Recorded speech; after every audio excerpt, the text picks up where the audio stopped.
só quem tem criança pequena em casa e passou por uma separação sabe. Os pais precisam ter muito cuidado para que essa disputa não afete emocionalmente as crianças e também a adolescência. É preciso proteger esses filhos dessas brigas que muitas vezes deixam marcas difíceis de se superar. Bora falar sobre isso? Aqui no estúdio está o advogado Carlos Nicodemos de Oliveira e também o psicólogo Alexandre Brito. Muito boa tarde, pessoal. Deixa eu perguntar, vamos começar com o nosso advogado, Carlos, para saber. Na verdade é José Eduardo Coelho Dias. Pronto, José Eduardo Coelho Dias. Zé Eduardo, me fala uma coisa, quais são os principais problemas na hora de decidir se é guarda compartilhada, guarda integral? Quais são as justificativas, os argumentos dos pais? Não tem argumento sério, até porque desde 2014 no nosso país a guarda compartilhada é a modalidade coativa, ou seja, a guarda tem que ser compartilhada independentemente do entendimento dos pais. A guarda só deixa de ser compartilhada quando um dos pais se revela inepto para o exercício dessas obrigações, dessas funções. Mas as pessoas, até por questões emocionais, por a questão do luto mal trabalhado, da conjugalidade desfeita, insistem ainda com brigas e usar as crianças como arma, enfim, como um suposto motivo que, na verdade, não se concretiza, porque a criança não é para ser usada como instrumento de batalha, instrumento de vingança, mas é para ser cuidada e protegida, né?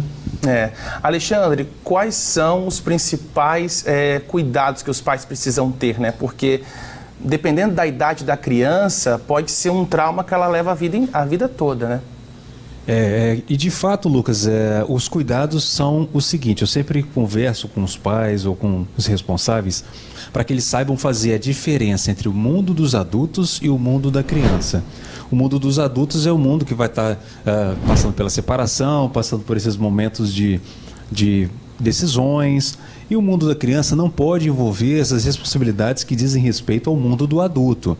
A criança tem que ser preservada e ela não tem que ser envolvida nessas situações. Então, o mundo da criança é um mundo onde se brinca, onde se desenvolve, onde aprende por meio do exemplo, ou seja, a criança ela aprende olhando os pais. Então, a melhor forma que uma criança tem para repetir ou determinados comportamentos ou agir, enfim, é de acordo com o que ela vive, sente e percebe em relação aos próprios pais. Então, inevitável que se esses pais tiverem dificuldade de lidar com a sua separação e não souberem lidar com seus afetos, a criança vai sentir isso de uma forma corporal, porque nem sempre ela tem a linguagem, a palavra, e ela pode desenvolver sintomas, fobias, ela pode desenvolver até mesmo uma depressão, ela pode desenvolver insegurança e ela começa a ter medo de também, sabe o quê? Ser abandonada. Porque veja bem, se os adultos um abandonam o outro, por que eles não abandonariam uma criança?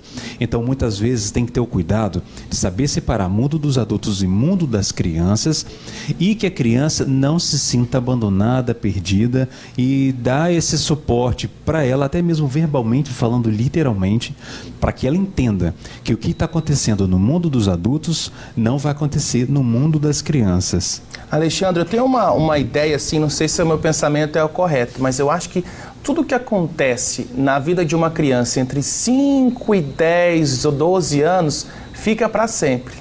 E muitas separações acontecem nesse período da vida da criança, né? Lucas, a gente tem mais dos nossos pais do que a gente imagina. A gente se surpreende e estranha e começa até a sentir raiva de nós mesmos por termos tanto deles em nossa vida e existência. Então, de fato, essa idade é uma idade em que começam as primeiras marcas, não só os primeiros marcas enquanto trauma, mas as primeiras marcas enquanto afeto, amor, aprender como que lida com a perda, aprender como lida com o amor, aprender como você vai numa brincadeira medir a sua força na relação com uma outra criança, porque uma criança só se desenvolve na relação com outra criança, isso é muito importante também, que os pais não impeçam que ela tenha contatos com outras crianças, mesmo no momento de separação, que isso seja preservado, ou seja, o mundo da criança seja preservado. E essas marcas nessa idade, pode ser que a criança leve para a vida adulta e até mesmo comece a repeti-las, principalmente se forem marcas traumáticas. Então a criança vai repetir, e muitas vezes ela só vai conseguir superar talvez com um tratamento, acompanhamento psicológico, ou mesmo lidando com essa repetição, com essa situação em que ela viveu na infância. Temos algumas participações aqui de vocês que estão acompanhando a gente pelas redes sociais. Olha, a Juquel Souza Oliveira diz que está passando por essa situação. Juquel, estamos torcendo para que dê tudo certo, viu? Principalmente para o seu pequeno ou pequena. O Pedro Melo diz que a guarda compartilhada se faz necessária até para o desenvolvimento familiar. O Gilberto Marcelino diz que, na opinião dele, ficaria com a mãe e com o pai a responsabilidade de visitar e o auxílio nos custos também. Em algumas situações, a guarda é integral, mas é exceção? Exceção. A nossa regra, nosso modelo histórico era de um casamento hierárquico, machista, né? Por que não dizer? Uma estrutura patriarcal, em que o homem sempre provia e a mulher sempre cuidava. Isso acabou. Só para você ter uma noção, a Constituição de 88 consagrou a isonomia de gênero. Não há diferença em termos jurídicos entre homens e mulheres, têm os mesmos direitos. E no casamento isso se repete. O Código Civil, que é de 2002, também consagra a isonomia conjugal, ou seja, acabou aquela história do cabeça do casal, do chefe de família. A família é um ente cooperativo, onde todos têm que se solidarizar e cooperar para o desenvolvimento pessoal e para a felicidade dos seus integrantes. Então, com essa mudança de estrutura jurídica e social, perdeu o sentido nas separações, ficar necessariamente com a mãe e o pai simplesmente pagar e fazer o papel de visitador. Olha só, a gente visita doente no hospital, a gente visita macaco no zoológico. Com filho a gente não visita, filho a gente convive, a gente participa da criação, a gente interfere no desenvolvimento social, psicológico, afetivo, de uma forma geral. Então, por conta disso, nós tivemos uma tentativa em 2008 de se implantar uma guarda compartilhada. Não deu certo, porque ainda se dizia que era para aquele que demonstrasse as melhores condições de cuidar da criança. Ora, culturalmente, naquele momento histórico, as melhores condições sempre ficariam com a mãe. Mas em 2014, a guarda passou a ser de forma coativamente compartilhada, ou seja, ela é imposta, virou a regra do nosso ordenamento jurídico que ela seja compartilhada. As exceções ficam por conta daquelas situações em que as equipes multidisciplinares dos juízos constatam a impossibilidade de um dos dois de exercer as obrigações inerentes à guarda compartilhada. E só para finalizar com um esclarecimento, ao contrário do que muita gente pensa, guarda compartilhada não é a divisão do tempo com a criança. O tempo, a divisão do tempo tem que ser no que a gente chama de melhor interesse da criança e do adolescente. A guarda compartilhada é o compartilhamento das responsabilidades e obrigações inerentes àquela criança ou àquele adolescente. Perfeito, Zé, sua explicação. Como funciona a guarda compartilhada de pais que moram em estados diferentes ou cidades diferentes? Muita gente vê dificuldade nisso, mas até a pandemia nos ensinou que a distância é algo meramente relativo e não adianta arrumar isso como desculpa, não, porque a gente faz uma teleconferência com pessoas do Japão, dos Estados Unidos e de Mossoró, com o Zoom, com o Meet, com esses aplicativos, e é possível sim que a interferência, talvez o nosso psicólogo aqui possa explicar um pouco melhor sobre isso, mas a interferência, a marcação paterna, ela pode ser exercida mesmo à distância. Os valores, a transmissão dos valores pode ser feita pela referência que se tem daquela pessoa, independentemente da distância. Claro que a distância física não é algo que a gente deseje ou que tenha que se acostumar. Não, é algo a ser enfrentado. Mas o ideal realmente é ficar perto. Mas isso não pode ser utilizado como empecilho para que a gente transmita os valores e que exerça as responsabilidades com relação à criação e o desenvolvimento psicossocial de uma criança. E os pais também precisam ver, né? Olha, talvez eu não vou aceitar uma oportunidade de trabalho porque eu tenho que ficar com meu filho, não vou para outro estado por conta disso. Tudo tem que ser conversado. Como é que funciona isso, Ale? Dá para manter o vínculo mesmo que virtualmente? Sim, às vezes as pessoas pensam até que pela distância elas têm que dar presentes ou fazer alguma coisa que vá compensar essa distância. Comprar afeto. Comprar afeto, como você está dizendo, né? Mas assim, o importante mesmo é a presença, não é o presente em si. Então, essa presença pode ser feita de diversas formas, né? E a criança se sente desejada com esse olhar, ela se sente desejada quando ela percebe essa preocupação, ela se sente desejada quando você acompanha ela, e às vezes perguntas simples, não tem fórmulas, né? Como você está, como foi o dia, como foi a aula, a escola, os amigos. Então, essa presença, esse interesse, esse desejo, se sentir desejado por uma criança, isso é fundamental, porque você nasce, nós todos nascemos, não só, nós somos só paridos biológico e fisiologicamente, mas também nós somos paridos no desejo, ou seja, alguém que nos deseja e faz com que a gente nasça enquanto sujeito, alguém que também tem vontade de viver, aquela pessoa que tem as suas próprias escolhas, e o desejo do outro sustenta a criança, sustenta o pescoço dela para ela olhar para cima, sustenta as pernas para que ela possa caminhar.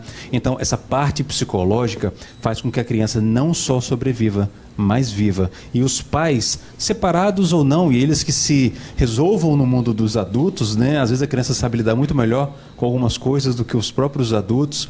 Então, que os pais saibam lidar com essa administração, não só do tempo, mas essa administração também do desejo. Acho legal a gente falar sobre um assunto que está nos holofotes, que é a alienação parental. Tem uma telespectadora, a Rita de Cássia Santiago, ela diz o seguinte: é um absurdo que certos pais praticam a alienação parental. Existe ex-marido e ex-esposa, mas não existe ex-pai nem ex-mãe. No mundo jurídico, Zé, como é caracterizada a alienação parental?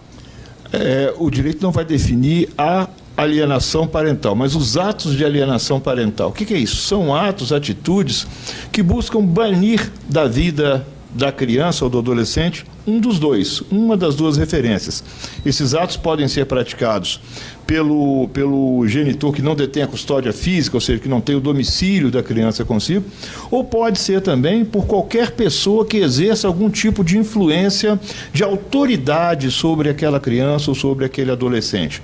A lei combate com veemência esses atos, porque entende que esse tipo de interferência psicológica na formação das crianças é extremamente negativo.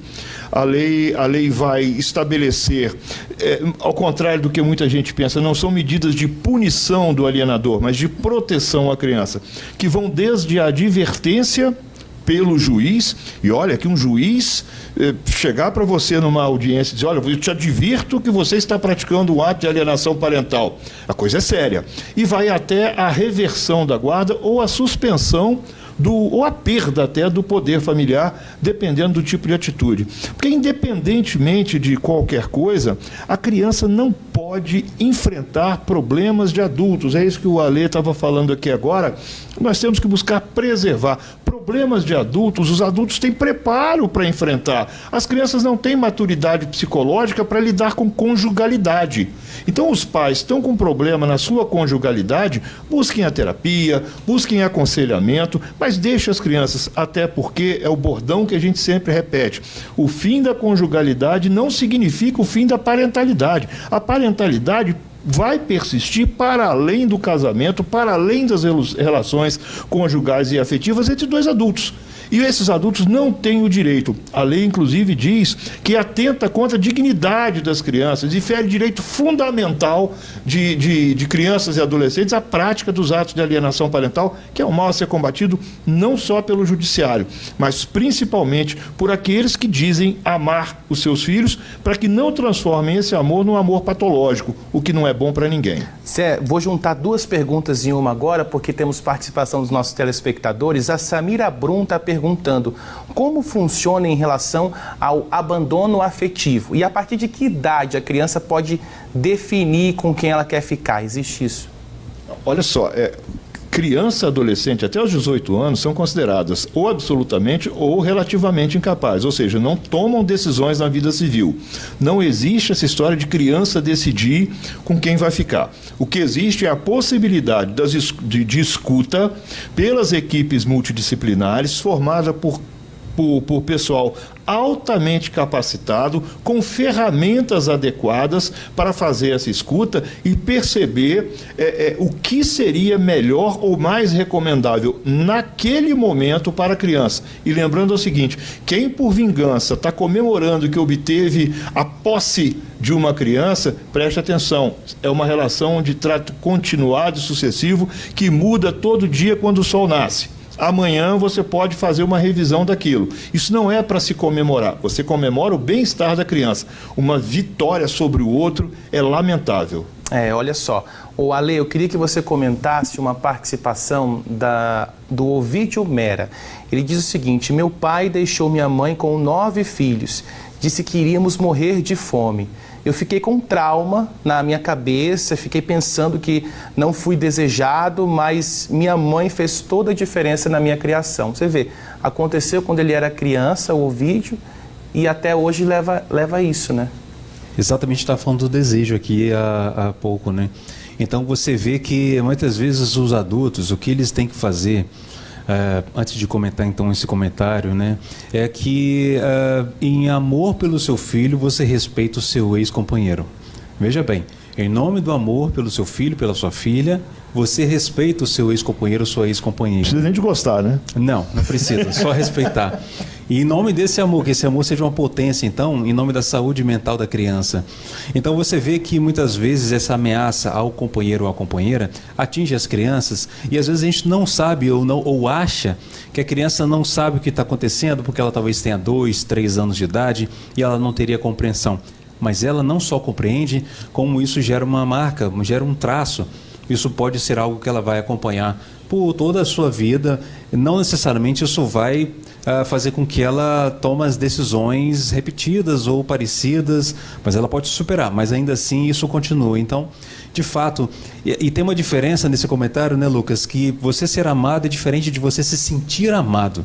Vejam bem, é diferente você ser amado e você se sentir amado. E a gente viu o esforço, né, nessa participação dessa mãe para que as crianças se sentissem amadas. Não basta só você dizer, você tem que agir, demonstrar, viver e às vezes tentar tamponar a falta de um outro que abandona e que às vezes até mesmo ameaça. Então, é muito importante que a gente preserve as crianças, saibam que as palavras têm muita força. A palavra não é só algo vazio, mas elas têm afetos, elas têm corpo, elas têm traços importantes para o nosso desenvolvimento. Então, muita cautela com as palavras, com as crianças, porque é nelas que nós encontramos medos e desejos também. Depois dessa análise, não tem nem o que dizer mais. É refletir, pensar no que é melhor para a criança. Se está acontecendo alguma coisa com a sua família, na sua família em relação a isso, o melhor é sempre para a criança. Agradeço a participação de todos os nossos telespectadores aqui, a Elaine Cristina, a Michele Silva, a Juquel Souza, o Ide Maciel. Não deu para fazer todas as perguntas, mas muito obrigado pela participação de vocês. Obrigado, Alexandre, pela participação nesse feriado. Obrigado, Lucas. Obrigado, viu, Zé, sempre atendendo a gente também nesse feriadão. Sempre à disposição. Fechado. Muito obrigado, pessoal.